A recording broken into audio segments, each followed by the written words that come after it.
Olá, paz seja convosco. Sejam todos bem-vindos ao Evangelho Quadrangular. Capítulo 3. Primeira doutrina cardinal.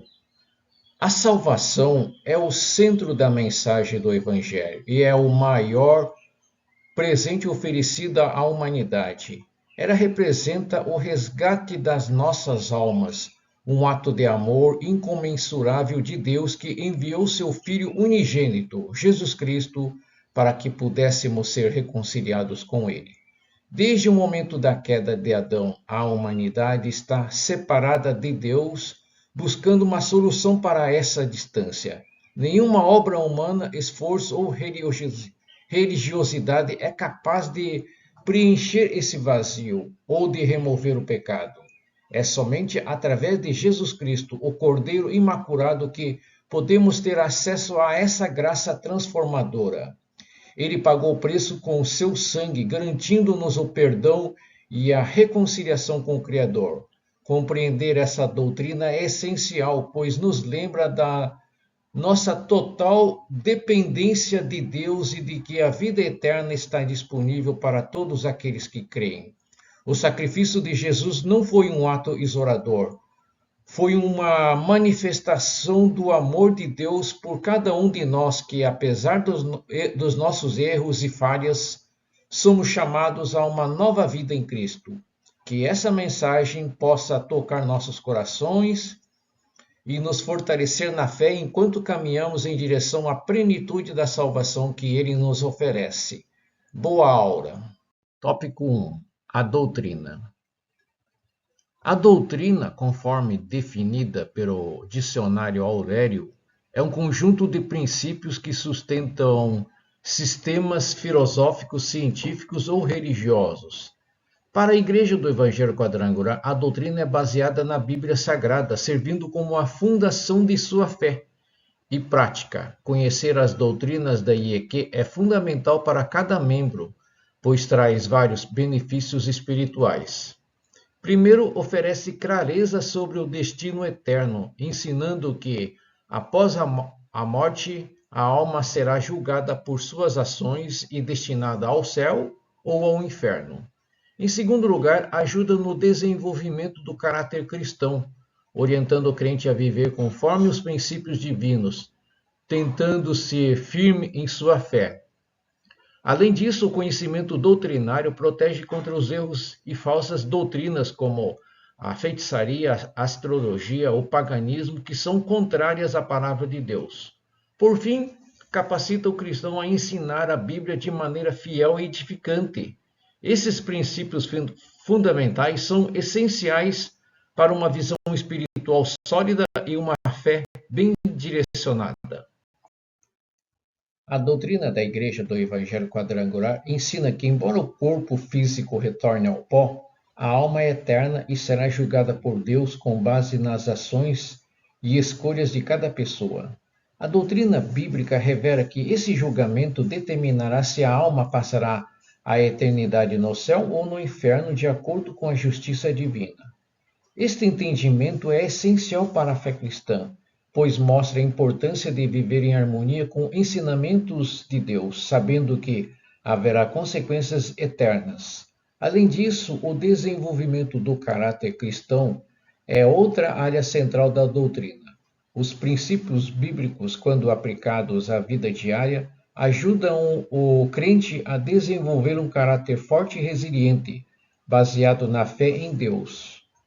Esse caráter, forjado pelos ensinamentos divinos, torna o cristão capaz de resistir às tentações e pressões do mundo, mantendo-se fiel à sua fé. Esse desenvolvimento contínuo fortalece o relacionamento com Deus e faz com que o crente seja uma testemunha viva dos valores do reino de Deus em seu dia a dia. A primeira doutrina cardinal da Igreja do Evangelho Quadrangular é a salvação, que aborda a necessidade urgente da humanidade de ser salva. O homem, em sua condição de pecado, está separado de Deus e precisa da redenção. Jesus Cristo é apresentado como Salvador, enviado por Deus para resgatar a humanidade. Para resgatar a humanidade desse estado de separação. A salvação não pode ser adquirida por esforços humanos ou obras ou boas obras, mas é um dom gratuito oferecido por Deus através da fé em Jesus Cristo. Esta doutrina está fundamentada nas Escrituras que revelam a profundidade do amor de Deus manifestado no sacrifício de seu Filho na cruz, pagando o preço pelos pecados de toda a humanidade. A salvação é o centro da mensagem cristã, mostrando o caminho para uma nova vida em Cristo e a promessa de uma vida eterna com Deus. Para os quadrangulares, esta doutrina também está refletida na sua declaração de fé, que detalha o papel de Jesus como Salvador e explica como qualquer pessoa pode receber este presente divino pela fé, garantindo seu lugar na eternidade com Deus. Tópico 2. A salvação. A salvação, o maior empreendimento de Deus, consiste no perdão dos pecados por meio da aceitação de Jesus Cristo como Salvador.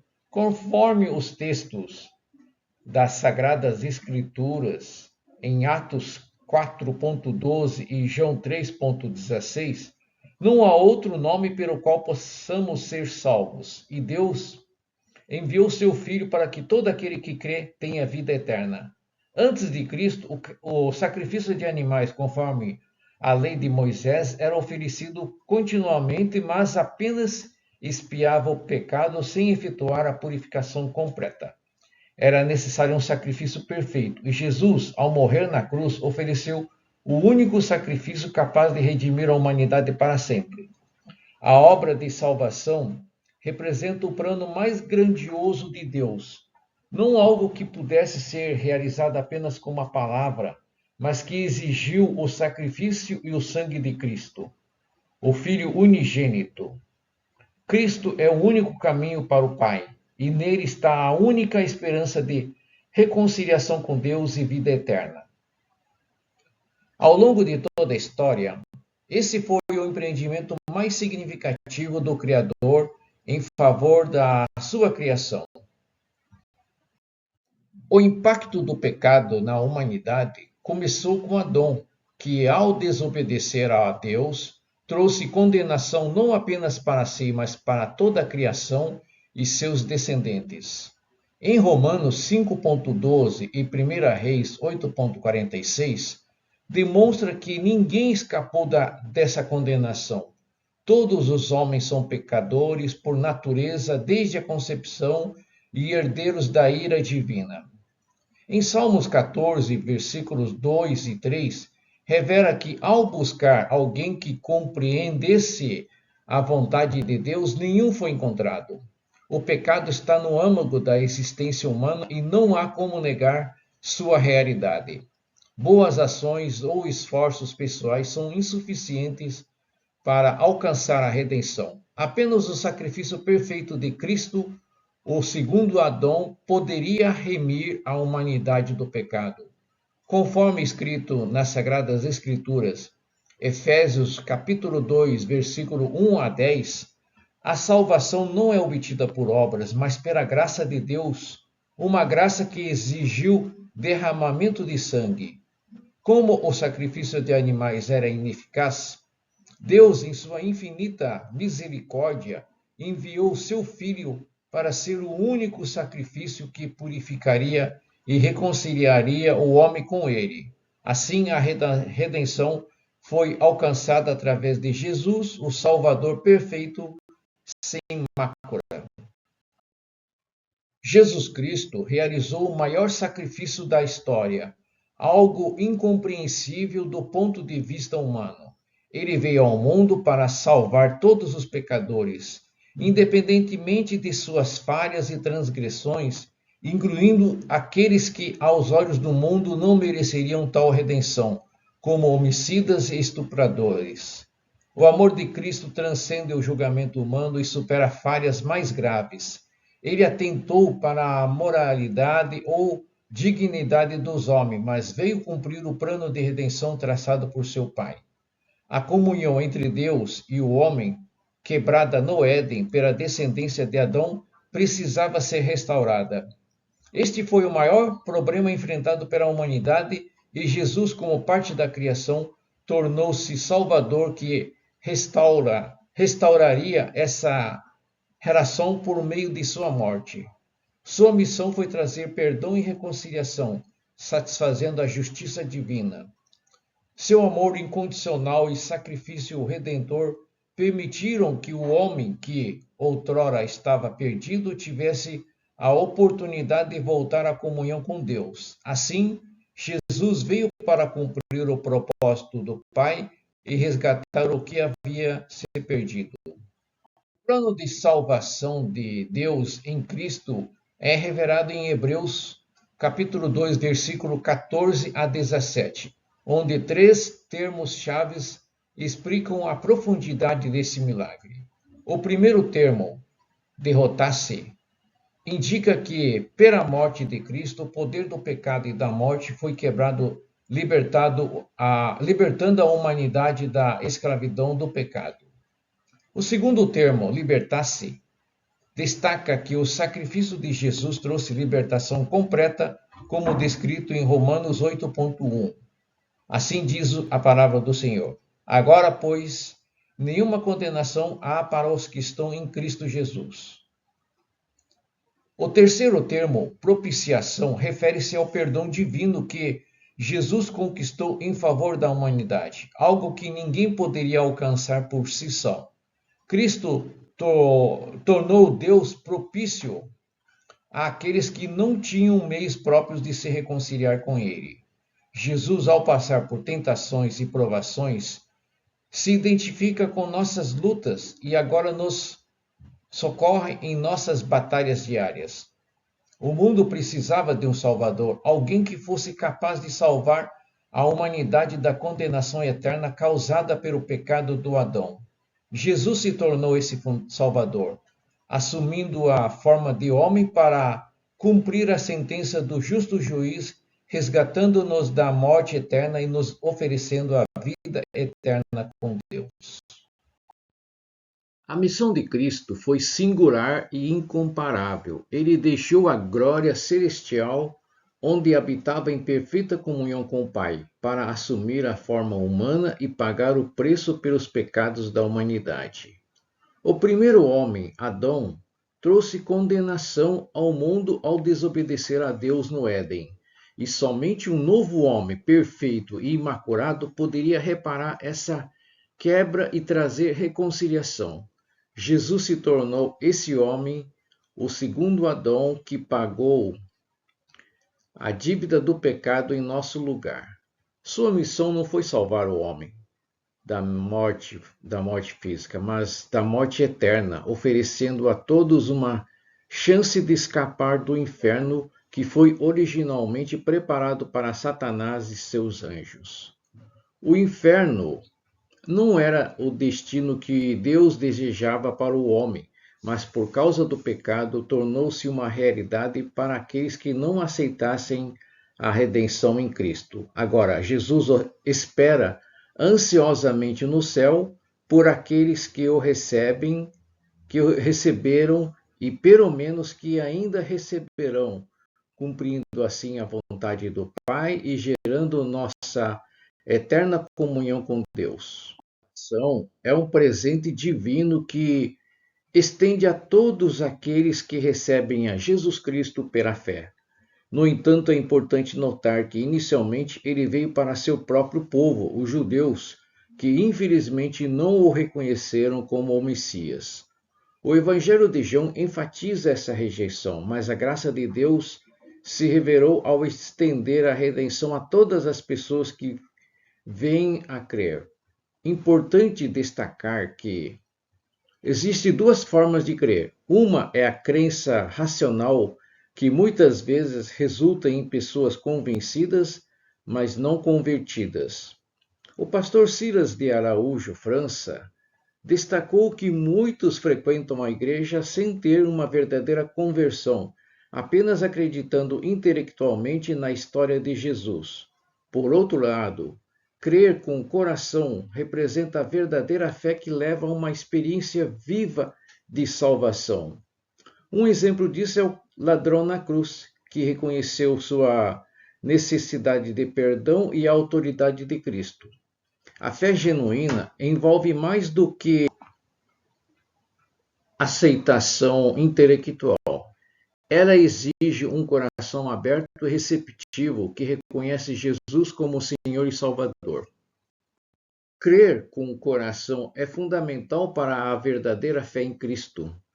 O Novo Testamento nos ensina que a fé não é uma mera convicção racional, mas um compromisso profundo que envolve todo o ser.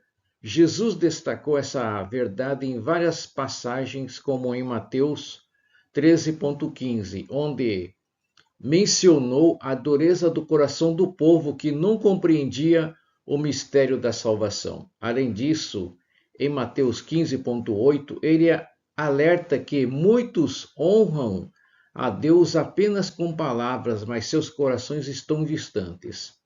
A fé verdadeira exige um amor a Deus que é pleno e integral, como ensina em Marcos 12,30, que nos orienta a amar a Deus de todo o coração, alma, entendimento e força. A resistência ao Espírito Santo, conforme Atos 7,5, ocorre quando o coração não crê, impedindo a verdadeira comunhão com Deus.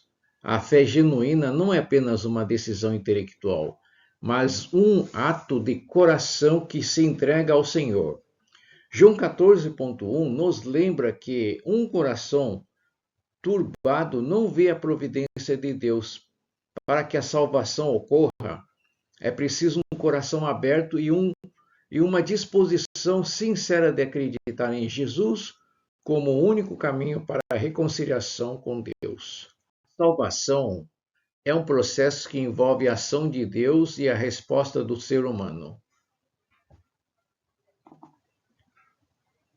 Raymond Cox, em sua obra O Evangelho Quadrangular, destaca que o novo nascimento representa a parte do homem na salvação, enquanto a justificação é a parte que Deus realiza. O Senhor já fez sua parte ao enviar seu Filho para morrer pelos pecados da humanidade. Agora a responsabilidade recai sobre cada indivíduo que deve crer em Jesus Cristo como seu Salvador. A fé é um elemento essencial nessa jornada. Sem ela, é impossível agradar a Deus, conforme Hebreus 11,6 nos ensina. O crente precisa não apenas crer que Deus existe, mas também reconhecer que Ele recompensa aqueles que o buscam sinceramente. O convite à salvação é oferecido a todos, mas é necessário que cada um responda a esse chamado com fé verdadeira. A salvação é uma interação entre a graça divina e a resposta humana, onde a crença em Jesus se torna a porta de entrada para a comunhão eterna com Deus. Essa relação de fé transforma a vida, proporcionando não apenas perdão, mas também uma nova vida em Cristo. As Escrituras Sagradas são essenciais para entendermos a salvação, desde Gênesis até o Apocalipse. Logo após a queda de Adão e Eva, Deus prometeu um Redentor, demonstrando que a salvação sempre fez parte do seu plano. A obra redentora de Cristo é uma continuidade dessa promessa, revelando o amor divino por nós. As profecias de Isaías que falam sobre o nascimento virginal de Jesus e sua missão de trazer luz ao mundo preparam o caminho para a vinda do Messias. João Batista também teve um papel essencial, anunciando Jesus como aquele que viria para salvar o que se havia perdido.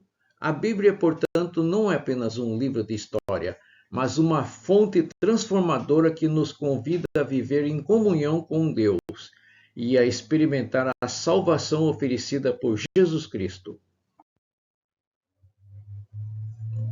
O sacrifício do Cordeiro no Êxodo é um poderoso símbolo da salvação que encontramos em Jesus. Assim como o segundo cordeiro protegia os israelitas da morte, o sangue de Cristo oferece proteção e redenção a todos que acreditam nele. Ele é chamado de Cordeiro da Páscoa, e sua morte na cruz não é apenas um ato de amor, mas um cumprimento do plano de Deus na salvação. Atos 4.12 nos lembra da exclusividade de Jesus como o único mediador entre Deus e humanidade. Sem Cristo não há outra via de acesso a Deus. Apenas por meio dele podemos experimentar o perdão e a verdadeira vida. A crença na exclusividade de Jesus é um convite à relação pessoal com o Salvador, que veio para restaurar a comunhão perdida devido ao pecado. A missão de Jesus, conforme Lucas 19.10, foi clara. Ele veio buscar e salvar os perdidos. Sua compaixão e amor incondicional são evidentes em sua interação com aqueles que estavam distantes de Deus. No entanto, a obra de salvação não termina na cruz. A ressurreição é o elemento crucial que garante a vitória sobre a morte. Em Lucas 24.7, é enfatizado que não bastava que Jesus morresse. Ele precisava ressuscitar para completar o plano de salvação de Deus. A ressurreição assegura que a vida eterna está disponível para todos aqueles que aceitam a Cristo, oferecendo esperança e transformação. Essa verdade nos convida a viver com alegria e confiança, sabendo que através de Cristo temos acesso à vida abundante e eterna. A ressurreição não é apenas um evento, mas uma promessa de que um dia também seremos ressuscitados, vivendo em comunhão com Deus para toda a eternidade.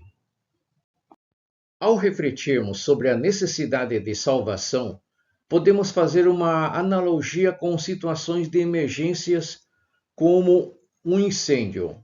Quando pessoas estão presas, chamamos os bombeiros, que são os capacitados para resgatar.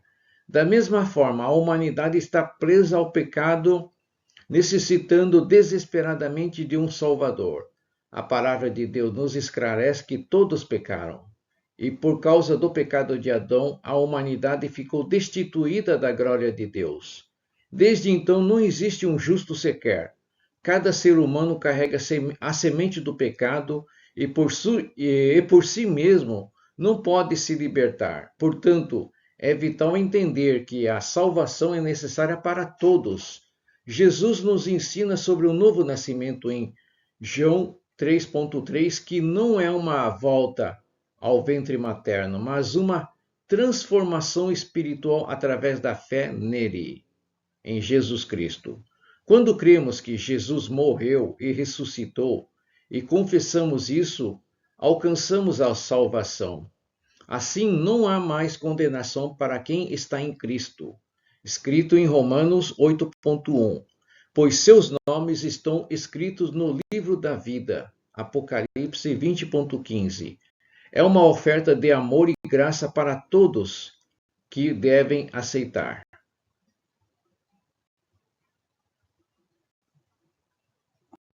A salvação, conforme a declaração de fé da Igreja do Evangelho Quadrangular, é um dos pilares fundamentais da nossa fé.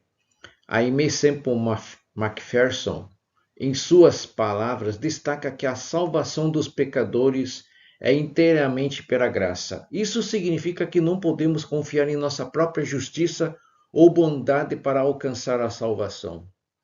A natureza humana marcada pelo pecado nos mostra que não temos méritos próprios que possam nos levar à misericórdia divina. Portanto, precisamos nos lançar na inabalável misericórdia e amor de Deus, que nos comprou e nos lavou com seu próprio sangue. Esse ato de amor transcende nossa convicção e é essencial que reconheçamos a necessidade de nos basear nos méritos e na justiça de Cristo, nosso Salvador. Ele é o nosso único caminho para o perdão e a reconciliação com Deus. Ao aceitar esse presente de amor e perdão, firmamos nossa fé na palavra de Deus e experimentamos a verdadeira transformação que resulta em um novo nascimento espiritual. Essa é a essência da nossa salvação e o testemunho do amor imensurável que Deus tem por cada um de nós. Tópico 3. Representação de Jesus. A representação de Jesus como o rosto de homem em Ezequiel reflete a profunda realidade de sua encarnação. Ao assumir a forma humana, Jesus deixou sua glória celestial para cumprir o plano de salvação estabelecido por Deus. Essa concepção virginal realizada pelo Espírito Santo foi essencial para que ele pudesse viver e experimentar as mesmas fraquezas e tentações que nós enfrentamos. O propósito de sua encarnação era claro. Ele precisava viver em nós, não apenas como Deus, mas também como homem.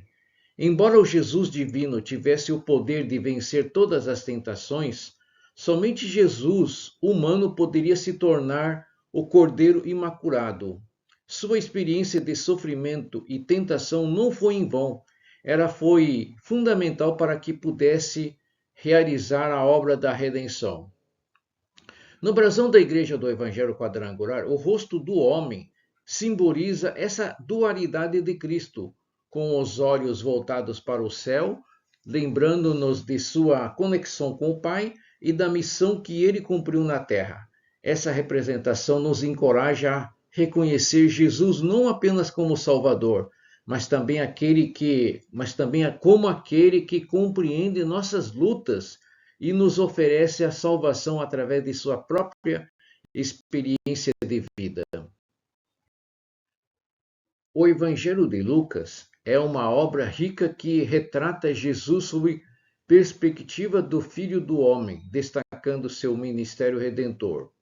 Lucas, um médico e escritor instruído, escreveu seu evangelho com um propósito claro: comunicar a mensagem da salvação de maneira acessível aos gregos que buscavam a perfeição tanto intelectual quanto física. A expressão Filho do Homem aparece 19 vezes, reforçando a natureza humana de Cristo e sua identificação com a humanidade. Ao direcionar sua narrativa ao ideal grego de autoaperfeiçoamento, Lucas apresenta Jesus não apenas como o Filho de Deus, mas como homem divino capaz de entender e salvar a humanidade. Essa abordagem, ao mesmo tempo respeitosa e persuasiva, demonstra a importância da educação e do crescimento humano, características apreciadas pelos gregos. Através de Lucas, a mensagem do Evangelho se torna um convite ao reconhecimento de que a verdadeira salvação está em Jesus Cristo, o homem perfeito. Uma das características mais notáveis do Evangelho de Lucas é o registro da infância de Jesus, um elemento ausente nos outros evangelhos. Ao fazer isso, Lucas enfatiza a humanidade de Cristo, apresentando-o como alguém que cresceu e se desenvolveu como qualquer ser humano. Desde seu nascimento, Jesus é reconhecido como a semente da mulher, conforme prometido em Gênesis 3,15. Essa ênfase nas experiências infantis de Jesus proporciona aos leitores uma visão mais íntima de sua vida e crescimento. Lucas destaca momentos importantes como a visita de Jesus a Jerusalém, onde aos 12 anos ele demonstra um entendimento profundo de sua missão divina. Essas narrativas não apenas ajudam os leitores a identificarem-se com Jesus, mas também reforçam a realidade de que ele, embora Filho de Deus, passou pela mesma experiência de crescimento e desenvolvimento que todos nós. O Evangelho de Lucas apresenta a genealogia de Jesus de maneira decrescente, começando por José e indo até Adão. Esse detalhe é significativo, pois sublinha a humanidade de Cristo, ressaltando que Somente os seres humanos possuem uma linhagem.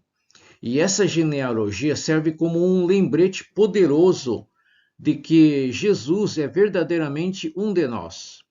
Além disso, Lucas enfatiza o crescimento de Jesus, declarando que ele crescia em sabedoria, em estatura e em graça para com Deus e os homens. Essa passagem, Lucas 2,52, revela que, mesmo sendo o Filho de Deus, Jesus passou pelo processo natural de crescimento, experimentando as mesmas fases que qualquer ser humano. Essa perspectiva oferece aos leitores uma compreensão mais profunda da encarnação e do sacrifício de Cristo. Ao identificar-se plenamente com a humanidade, Jesus se tornou o mediador perfeito, capaz de compreender nossas fraquezas e assim oferecer a salvação. E essa conexão é fundamental para entender sua missão e o impacto que teve na vida das pessoas. Jesus Cristo, embora divino, veio à Terra como um homem. Sua concepção não seguiu o padrão humano, pois ele foi gerado pela ação direta de Deus, sem a intervenção de um pai humano. Isso é fundamental para a compreensão de sua natureza. Ao se referir a si mesmo como o Filho do Homem, conforme registrado em Lucas 5,24, Jesus nos convida a vê-lo em sua humanidade, experimentando as mesmas realidades que nós. Ele nasceu, cresceu, aprendeu e participou da vida cotidiana, incluindo festas e relacionamentos, como evidenciado em Mateus 11,19. Esse aspecto da vida de Jesus é crucial, pois ele se identificou plenamente com a condição humana.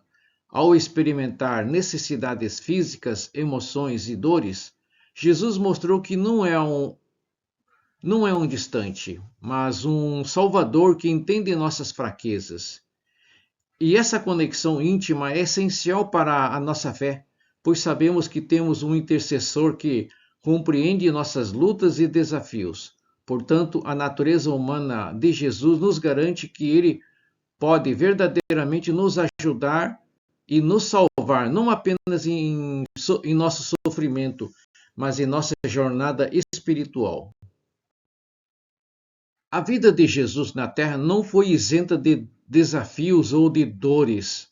A Bíblia nos mostra que ele teve necessidades físicas como fome, sede e cansaço, evidenciado em passagens como João 4,6 e Mateus 21,18. Jesus também sentiu emoções profundas e humanas. Ele foi tentado, experimentou agonia e tristeza e até mesmo chorou pela dor da perda. Além disso, Jesus foi um homem de experiências e obrigações, como o pagamento de impostos e a realização de visitas. Essa realidade confirma que, ao viver entre nós, ele não apenas pregou a salvação, mas também evidenciou a dor e a rejeição e a humilhação. Essas vivências não foram meras formalidades, elas moldaram sua compreensão e empatia. Ao nos vermos em nossas lutas, é reconfortante saber que temos um Salvador que não é indiferente às nossas experiências. Sua capacidade de sentir dor e alegria permite que ele interceda por nós de maneira genuína. A vida de Jesus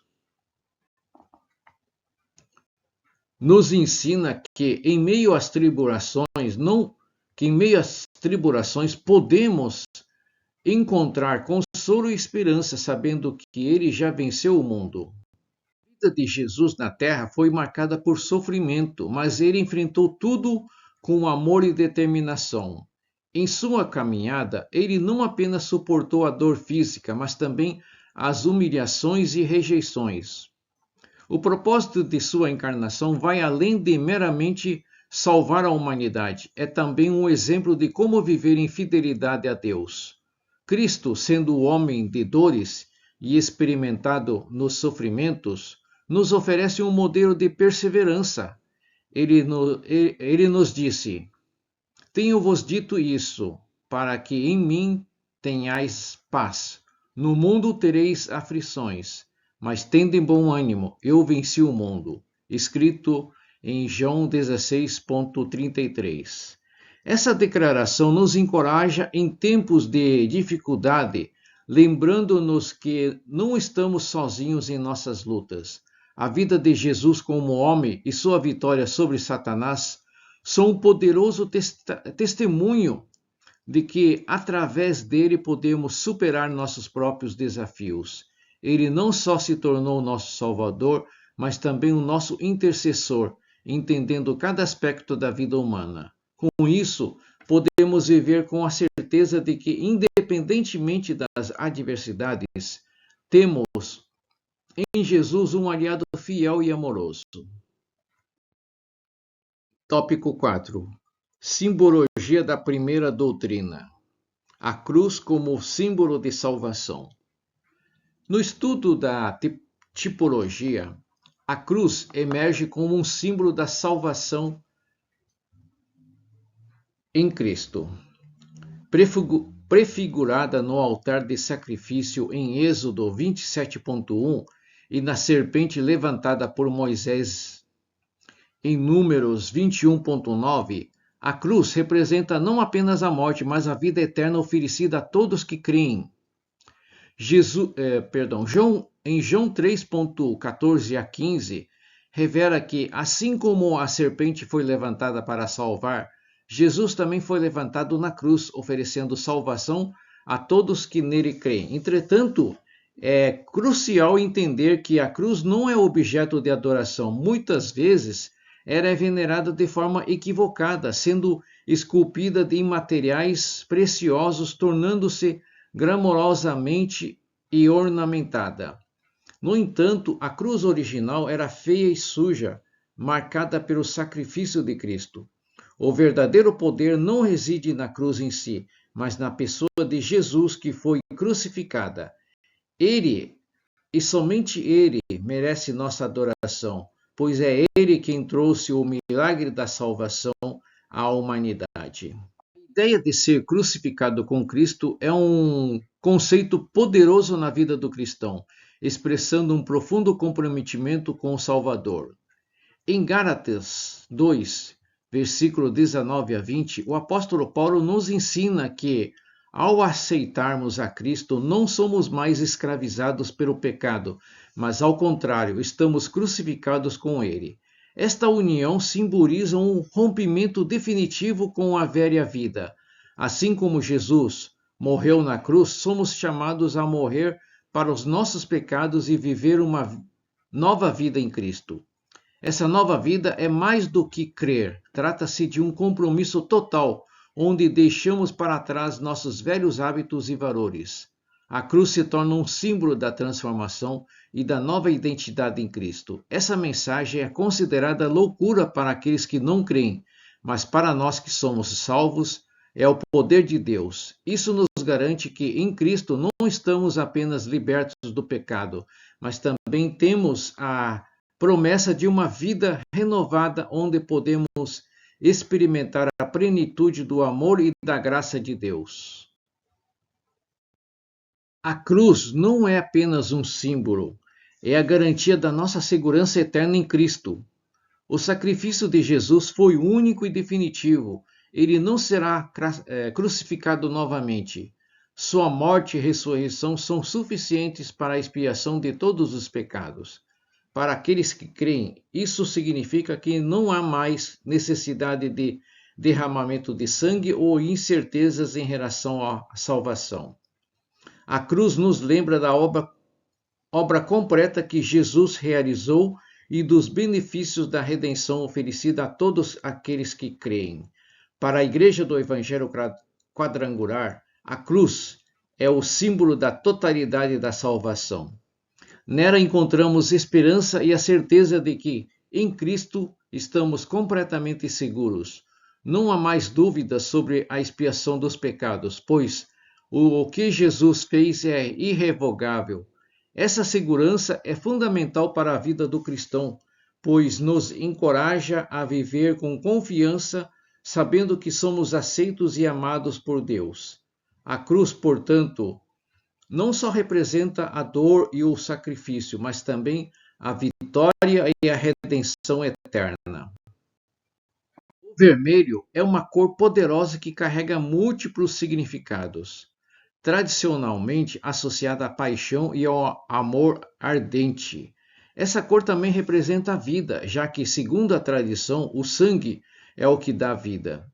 Contudo, não podemos ignorar seu lado sombrio, pois o vermelho também é um símbolo da morte. Estudiosos afirmam que o vermelho possui a capacidade de atrair atenção de maneira inigualável. Quando um objeto vermelho é introduzido em um ambiente, ele se torna automaticamente o centro das atenções. Essa intensidade faz com que o vermelho tenha um poder sedutor, gerando uma resposta emocional forte. Em diversas culturas e contextos, essa cor evoca sentimentos profundos e urgentes, conectando-se ao que é mais essencial para o ser humano. Por essas razões, o vermelho se destaca não apenas em nossa percepção, mas também em sua representação em símbolos e estandartes. Tradição cristã, o vermelho é muito mais do que uma cor, é um símbolo de redenção e do sacrifício. O sangue de Cristo derramado na cruz do Calvário é o centro da fé cristã. Ele nos lembra da imensidão do amor de Deus por nós e do preço que foi pago para a nossa salvação. Quando contemplamos a cor vermelha, somos instantaneamente lembrados do sacrifício que Jesus fez por nós. Esse sangue, considerado precioso, não só redime, mas também traz vida. Em sua essência, a cor vermelha nos atrai, evocando um sentimento de gratidão e reverência. Essa conexão emocional e espiritual é um lembrete constante da magnitude do que Cristo fez e da importância de sua oferta em nosso favor. O vermelho, portanto, torna-se uma manifestação visual do amor e do sacrifício divino que nos une como cristãos. A bandeira quadrangular utiliza o vermelho como sua cor primária, posicionando-o na primeira faixa de baixo para cima. Essa escolha não é casual, ela simboliza a salvação, que é o aspecto mais fundamental do ministério de Cristo. A salvação é considerado o maior de todos os milagres concedidos à humanidade e é a prova do amor incondicional de Deus. Sem a salvação, os outros milagres, como as manifestações de cura divina ou a promessa de volta de Jesus como rei, não teriam significado. O vermelho, então, se torna um poderoso lembrete de que a base da fé cristã reside na salvação oferecida por Jesus. É a cor que representa a primeira e a mais crucial fase do ministério de Cristo, destacando que a salvação é o alicerce sobre o qual toda a fé se ergue. Assim, a bandeira quadrangular utiliza o vermelho para expressar visualmente a importância vital da salvação em nossa caminhada espiritual. A doutrina da Igreja do Evangelho Quadrangular tem como base os princípios estabelecidos na Bíblia Sagrada. Para os fiéis, compreender essas doutrinas é fundamental para o desenvolvimento espiritual e para a defesa contra falsas influências. A primeira doutrina cardinal da Igreja do Evangelho Quadrangular é a salvação, que se centraliza na obra redentora de Cristo. Conforme Atos 4.12, a salvação é alcançada exclusivamente através de Jesus Cristo. Seu sacrifício substituiu o antigo sistema de sacrifícios e garantiu o perdão definitivo dos pecados. Jesus, como o segundo Adão, restaurou a comunhão da humanidade com Deus, rompido pelo pecado original. A salvação é um presente gratuito de Deus, acessível a todos que creem de coração, trazendo vida espiritual e eterna. O estudo aprofunda a simbologia de Jesus como o Filho do Homem, com ênfase em sua humanidade. e missão redentora e revela o sofrimento e as emoções que ele experimentou para se identificar com a fraqueza humana. Além disso, a cruz e a cor vermelha são símbolos destacados como símbolos do sacrifício de Cristo e da salvação. A cruz ensanguentada representa o compromisso com Cristo e a cor vermelha da bandeira quadrangular evoca o sangue de Jesus derramado por amor à humanidade, afirmando a salvação como a maior prova de amor de Deus. Ao final deste capítulo, é importante refletirmos sobre o profundo significado da salvação e o impacto que ela tem em nossas vidas. A salvação é mais do que um conceito teológico, é uma transformação real que começa em nossos corações e nos guia a uma nova vida em Cristo. Por meio dela, somos libertos das garras do pecado, restaurados à comunhão com Deus e capacitados a viver de acordo com sua vontade. A cruz, símbolo de sofrimento, agora é vista como um símbolo de vitória e redenção. A cor vermelha, que remete ao sangue de Cristo, nos lembra diariamente do sacrifício feito por nós. Jesus enfrentou tentação, dores e aflições humanas para que pudesse ser o nosso intercessor perfeito, oferecendo força para superá-las. Ele é o Filho do Homem, que em sua humanidade nos oferece a chance de vencer o mundo assim como ele venceu. Que cada um de nós possa entender a profundidade desse amor e responder com gratidão, vivendo uma vida que reflete a transformação operada pela salvação. Que possamos compartilhar essa mensagem com outros, sendo luz e sal, para que mais vidas sejam tocadas pelo poder redentor de Cristo. Oremos. Pai Celestial, em nome de Jesus, nos reunimos em oração para te louvar e agradecer pelo maior presente que poderíamos receber, a salvação. Sabemos que somos pecadores indignos de estar em tua presença, mas por tua graça infinita nos deste o perdão através do sacrifício de Jesus na cruz. Ele pagou o preço pelos nossos pecados, carregou sobre si as nossas iniquidades e com seu sangue derramado nos lavou e purificou.